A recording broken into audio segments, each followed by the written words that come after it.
പത്തനംതിട്ട സീരിയലിൻ്റെ ഇന്നത്തെ എപ്പിസോഡാണ് കേട്ടോ പറയുന്നത്. അങ്ങനെ എം ഡി കസേരയിൽ ഇരിക്കാനായിട്ട് ആദർശിൻ്റെ അനുഗ്രഹം വാങ്ങിക്കാനായിട്ട് അച്ഛൻ്റെയും വല്യച്ഛൻ്റെയും കൂടെ ആദർശിൻ്റെ വീട്ടിൽ വന്നിരിക്കുകയാണ് കേട്ടോ. അങ്ങനെ ആദർശിനോട് പറയുന്നുണ്ട്, ഏട്ടനിരുന്ന ആ ഒരു കസേരയിൽ ഇരിക്കാനായിട്ട് എനിക്കൊട്ടും തന്നെ താല്പര്യമില്ല, പക്ഷേ എന്നെ എല്ലാവരും അതിനെ നിർബന്ധിക്കുന്നു. അച്ഛനും വല്യച്ഛനും എല്ലാവരും, അമ്മയും എല്ലാവരും എന്നെ നന്നായി നിർബന്ധിക്കുന്നു. അതുകൊണ്ടാണ് ഞാനിങ്ങനെ ഒരു തീരുമാനം എടുത്തതെന്ന് ആദർശിനോട് പറയാൻ കേട്ടോ.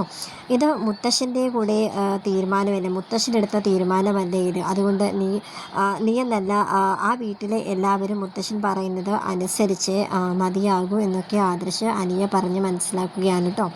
അങ്ങനെ ആദർശിൻ്റെ ആ ഒരു അനുഗ്രഹമൊക്കെ വാങ്ങിച്ച് അനിയും അച്ഛനും വല്യച്ഛനൊക്കെ അവിടെ നിന്ന് ഇറങ്ങാൻ കേട്ടോ. അങ്ങനെ അവർ പോയതിൻ്റെ പിന്നാലെ നയന ആദർശിനോട് പറയുന്നുണ്ട്, നമുക്കൊന്ന് അമ്പലത്തിൽ പോയിട്ട് വരാം, അവന് വേണ്ടിയിട്ട് ഒന്ന് പ്രാർത്ഥിക്കണം, എനിക്ക് വേണ്ടിയിട്ട് ഒന്ന് പ്രാർത്ഥിക്കണം, അവൻ ആദ്യമായിട്ട് എം ഡി കസേരയിൽ ഇരിക്കാൻ പോകുമല്ലോ എന്നൊക്കെ പറയാൻ കേട്ടോ. അങ്ങനെ ആദർശം അതെ നമുക്ക് പോയിട്ട് വരാം എന്ന് പറയാൻ.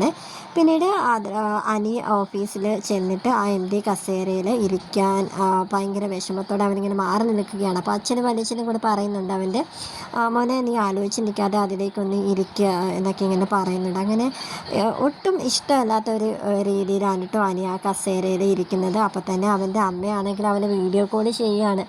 അപ്പോൾ അവൻ പറയുന്നുണ്ട്, എന്തിനാണ് വിളിച്ചത് എന്നൊക്കെ ഇങ്ങനെ ദേഷ്യപ്പെട്ട് ചോദിക്കുകയാണ് കേട്ടോ. എൻ്റെ മോനെ നീ ആ കസേരയിൽ ഇരിക്കുന്നത് ഞാനൊന്ന് കാണട്ടെ, അങ്ങനെ അത് കാണാനുള്ള കൊതി കൊണ്ടല്ലേ ഞാൻ വിളിച്ചതെന്നൊക്കെ പറയാൻ കേട്ടോ.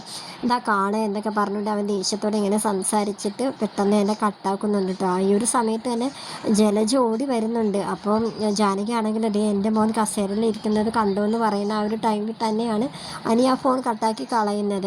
ഇനിയിപ്പോൾ കട്ടാക്കിയൊന്നും കുഴപ്പമൊന്നുമില്ല, എന്തായാലും ജാനകി നിൻ്റെ മകനായ എം ഡി കസേരയിൽ ഇരുന്നല്ലോ, ആരായാലും ഒന്ന് കൊതിച്ചു പോകുന്നത് ആ ഒരു കസേരയിൽ ഇരിക്കാൻ, ആ ഒരു സ്ഥാനമൊക്കെ, എന്തായാലും നിൻ്റെ മോൻ എനിക്ക് അത് സാധിച്ചല്ലോ എന്നൊക്കെ ഇങ്ങനെ ജലജ ജാനകിയോട് പറയാൻ കേട്ടോ. മാത്രമല്ല ജാനകിയോട് ജലജ പറഞ്ഞു കൊടുക്കുന്നുണ്ട്, ഇനിയിപ്പോൾ നിനക്ക് കുറച്ച് ഗമയിലൊക്കെ നടക്കാം, നീ ഇപ്പോൾ ആരാന്ന് പറഞ്ഞുകൊണ്ടാ, മുമ്പത്തെ പോലൊന്നുമല്ല, നീ ഇപ്പോൾ എം ഡി സ്ഥാനത്താണ് നിൻ്റെ മകൻ ഇപ്പോൾ ഇരിക്കുന്നത്, ആ ഒരു ഗമയും ഗൗരവമൊക്കെ നിനക്കും കാണിക്കാം, ഈ വീട്ടിലെ എല്ലാവരെക്കാട്ടിയും ഇപ്പോൾ നീയാണ് ഒരു കുറച്ചും കൂടി ഒരു മുൻപന്തിയിൽ നിൽക്കുന്നത് എന്നൊക്കെ പറഞ്ഞ് അവളെ ഇങ്ങനെ പിരികിരുന്നത് പോലെ പറയാൻ കേട്ടോ.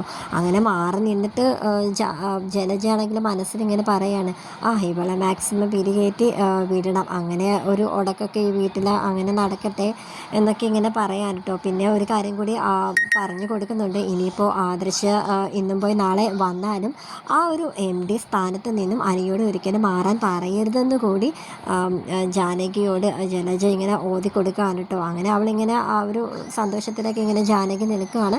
ജലജ പറഞ്ഞ ആ ഒരു കാര്യം കൂടി അവൾ ചിന്തിച്ച് നോക്കുന്നുണ്ട് കേട്ടോ. അബി മുറിയിലിരിക്കുകയാണ്. അപ്പോൾ നവ്യ അബിയുടെ അടുത്ത് വന്നിട്ട് എം ഡി കസേരയിൽ ഇരിക്കുന്ന അനിയുടെ ആ ഒരു ഫോട്ടോ അബിയെ കാണിച്ചു കൊടുക്കുകയാണ് കേട്ടോ. എന്നിട്ട് അവൻ പറയുന്നുണ്ട്, നവ്യ പറയാണ്, അവൻ ഒരു സൂത്രശാലി തന്നെയാണ്, പിന്നെ ആദർശേട്ടൻ്റെ വലം കൈയായിട്ട് നടന്നിട്ട് അവനിപ്പോൾ ആദർശ പുറത്തായപ്പോൾ തന്നെ ആ എം ഡി കസേരയിൽ അവൻ മാറിയിരുന്നത് കണ്ടില്ലേ, എല്ലാവരുടെയും വിചാരം എന്താണ്, നീയാണ് ഈ വീട്ടിലെ ഏറ്റവും വലിയ ദുഷ്ടൻ എന്നൊക്കെയാണ്, പക്ഷേ എല്ലാവരും അതൊക്കെ വെറുതെ ധരിച്ചു വെച്ചിരിക്കുകയാണ്, യഥാർത്ഥത്തിൽ ഈ പറയുന്ന ആൾക്കാരൊക്കെ തന്നെയാണ് കുരുട്ട് ബുദ്ധി ഉള്ളവരെന്നൊക്കെ ഇങ്ങനെ നവ്യ പറയാൻ കേട്ടോ.